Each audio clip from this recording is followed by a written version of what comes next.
Sudah menjadi kebiasaan Nabi Shallallahu Alaihi Wasallam bila selesai melaksanakan suatu sholat, beliau menghadapkan wajahnya kepada kami lalu berkata, siapa di antara kalian yang tadi malam bermimpi? Bismillahirrahmanirrahim. Assalamualaikum warahmatullahi wabarakatuh. Alhamdulillahirrabbilalamin. Wabihi nasta'in ala umuri dunya waddin. Sallallahu ala nabina Muhammadin wa ala alihi wa sahbihi ajma'in. Amma ba'd. Saudara-saudariku, kaum muslimin muslimat dimanapun berada, yang insyaallah pada kesempatan ini kita dalam keadaan sehat walafiat, tidak kurang satu pun, serta dalam limpahan karunia rezeki, hidayah dan rahmatnya. Kembali berjumpa di Bang Abdul Channel. Pada kesempatan ini kita akan membahas sedikit tentang mimpi, yaitu salah satu mimpi Nabi Shallallahu Alaihi Wasallam yang berkaitan dengan azab orang di neraka dan di surga. Ini diriwayatkan dalam Musnad Ahmad nomor hadis 19.306, dan hadis yang hampir sama bisa ditemukan juga di dalam Sahih Al-Bukhari nomor hadis 1297. Kebiasaan Nabi Shallallahu Alaihi Wasallam ketika selesai sholat, beliau menghadapkan wajah kepada para jamaah. Dalam hal ini Nabi Shallallahu Alaihi Wasallam telah selesai melaksanakan sholat zuhur. Lalu beliau menghadap kepada kami seraya bertanya. Ini di hadis ini diriwayatkan oleh sahabat Samurah bin Jundub radhiyallahu anhu. Beliau bertanya, adakah di antara kalian bermimpi semalam? Bila ada seorang di antara kalian bermimpi, lalu menceritakannya, hendaknya ia mengatakan, Masya Allah. Beliau juga bertanya di suatu hari, adakah salah seorang bermimpi tadi malam? Lalu kami menjawab, tidak ada ya Rasulullah. Beliau kemudian bersabda, aku bermimpi semalam ada dua orang yang mendatangiku dan membawaku ke daerah yang lapang atau tanah yang luas. Keduanya melewatkan aku pada seorang yang berdiri sedang memegang tusukan besi gancu, yaitu tusukan besi gancu yang bengkok, tajam di ujungnya. Ia menyobek rahangnya hingga sampai tengkuknya. Kemudian ia mengeluarkan dan memasukkannya lagi di bagian rahang yang lain, hingga ia meraung kesakitan. Aku bertanya, apa ini? Keduanya berkata, ayo berangkat.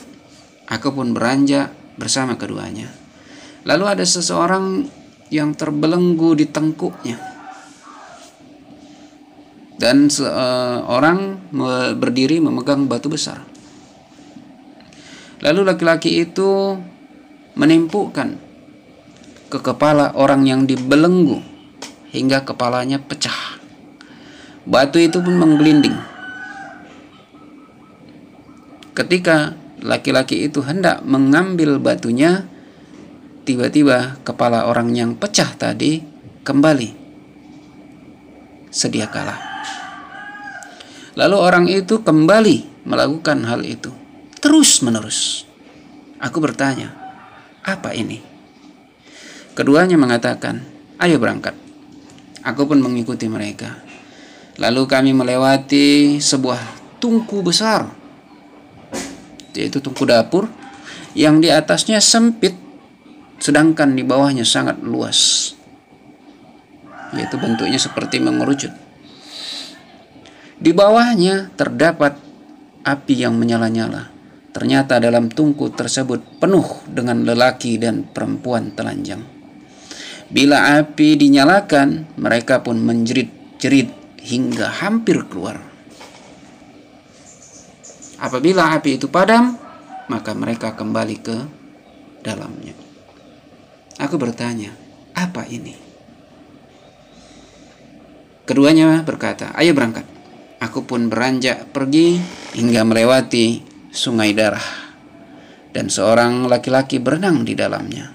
Dan di tepinya berdiri seseorang memegang batu untuk mencegat orang yang berenang tadi. Bila orang tersebut hendak mau keluar, maka dilemparinya dengan batu. Laki-laki itu pun berenang kembali ke tempatnya. Dan ia terus-menerus seperti itu. Lalu aku bertanya, apa ini? Keduanya berkata, ayo berangkat. Aku pun berangkat dan melewati taman hijau. Di tepinya ada pohon yang sangat rindang. Di bawah pohon tersebut ada seseorang yang sudah tua, dikelilingi oleh anak-anak kecil. Dan di dekatnya terdapat seseorang yang di hadapannya terdapat neraka. Sementara ia selalu mengobarkannya dan menyalakannya. Lantas keduanya menaikkanku ke pohon tersebut dan memasukkan aku dalam suatu ruangan yang sangat indah. Dan aku belum pernah melihatnya lebih indah daripada itu sama sekali. Di dalamnya terdapat orang-orang tua dan para pemuda dan juga para wanita dan anak-anak. Lalu keduanya mengeluarkanku dan menaikkanku di pohon, serta memasukkan aku ke rumah yang lebih indah dari yang pertama. Di dalamnya terdapat orang-orang tua dan para pemuda. Aku bertanya kepada keduanya, kalian telah mengajakku berputar-putar semalaman. Oleh karena itu, kabarkanlah padaku apa yang aku lihat. Keduanya berkata, ya, orang pertama yang kamu lihat adalah pembohong besar, hingga kebohongannya itu sampai ke ufuk. Ia diperlakukan sebagaimana yang kamu lihat hingga hari kiamat. Tiba kemudian Allah Tabaraka wa Ta'ala memperlakukannya sebagaimana yang Dia kehendaki. Sementara orang yang kamu lihat berbaring adalah orang yang Allah Tabaraka wa Ta'ala berikan kepadanya Al-Quran, namun ia tidur di malam hari dan tidak mengamalkannya di siang hari. Ia akan diperlakukan seperti itu hingga datang hari kiamat. Adapun orang-orang yang ada di dapur api adalah para pezina, dan orang-orang yang berada di sungai darah adalah para pemakan riba. Sedangkan orang tua yang ada di bawah pohon adalah Ibrahim alaihissalam, sedang anak-anak tersebut adalah anak-anak manusia. Sementara orang yang dekat dengannya yang selalu menyalakan api dan mengobarkannya adalah Malik, penjaga neraka. Itulah neraka. Sedangkan rumah yang engkau datangi di awal adalah rumah umum kaum mukminin. Rumah yang lain adalah rumahnya para syuhada. Aku adalah Jibril dan ini adalah Mikail. Kemudian keduanya berkata kepadaku, dongakkanlah kepalamu. Lalu aku mengangkat kepalaku, aku menyaksikan semacam awan. Keduanya berkata, itulah tempatmu. Aku bertanya, kalian mengajakku agar aku menepati tempatku. Keduanya menjawab, ada amalan yang belum engkau lengkapi. Bila engkau telah melengkapinya, kamu akan memasuki rumahmu. Ini yang disebutkan dalam mimpi Nabi SAW tentang beberapa orang yang mendapatkan siksa di hari kiamat dan perjalanan di neraka dan surga. Orang yang pembohong besar itu akan kekal dalam siksa tersebut. Di daerah yang lapang luas ini dilakukan, dan ini terjadi sampai hari kiamat. Dalam jejak perjalanan akhirat dan syafaat disebutkan ini masih dalam alam kubur. Dia terus dirobek-robek rahang dan tengkuknya dan dibawa ke ufuk hingga datang sampai hari kiamat. Lalu yang kedua, mereka yang terbelenggu di tengkuknya dan dipecahkan kepalanya, dan terus begitu kembali semula, dipecahkan lagi kepalanya, dijatuhkan batu. Mereka adalah orang-orang yang malamnya Allah berikan Al-Quran, tapi malamnya mereka tidur. Di siangnya mereka tidak mengamalkannya.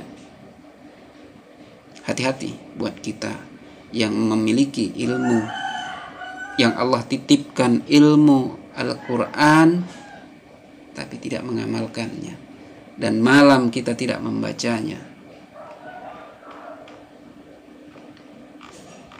Nauzubillahi min zalik akibatnya.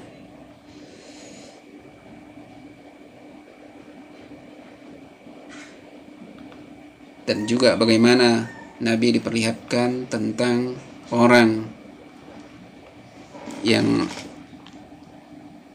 diazab karena perbuatan zina dan perbuatan riba.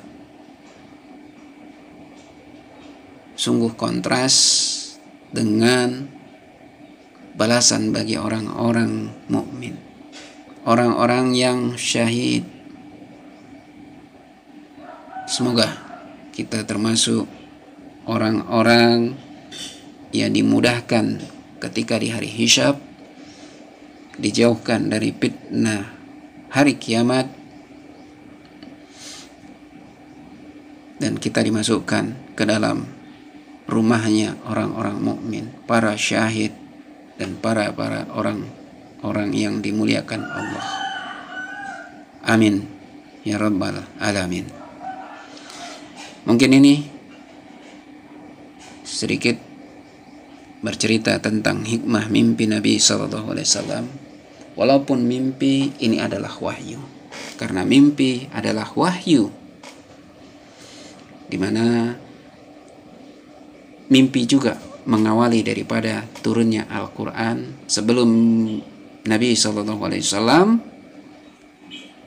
menyukai menyendiri di Gua Hiro, telah diawali oleh mimpi.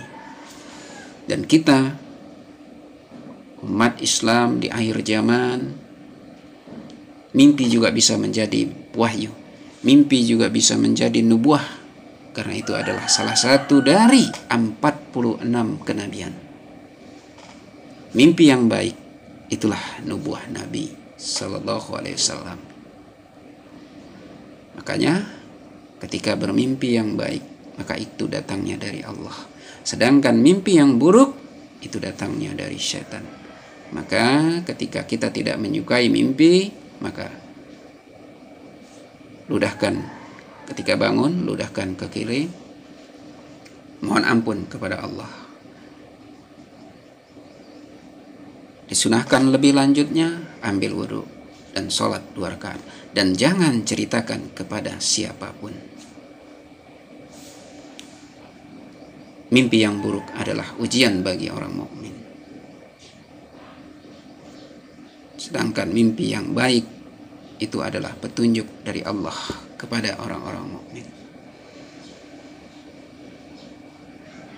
Dan mimpi yang baik boleh diceritakan kepada orang yang kita kasihi, kepada orang yang mengerti, kepada orang yang alim, dan orang-orang yang memberi nasihat, sehingga bisa mereka menafsirkan kebaikan mimpi kita, bisa mendoakan mimpi kita. Dan mimpi di akhir zaman itu selalu mendekati kebenaran. Mudah-mudahan bermanfaat bagi kita semua. Billahi taufiq wal hidayah. Assalamualaikum warahmatullahi wabarakatuh. Terima kasih. Untuk download buku bisa langsung melalui website Hikmah 313, dan untuk saran, kritik maupun pertanyaan dapat melalui kolom komentar. Dan untuk dapat mengikuti video-video selanjutnya, silakan untuk subscribe dan hidupkan notifikasi loncengnya. Billahi taufiq wal hidayah. Assalamualaikum warahmatullahi wabarakatuh.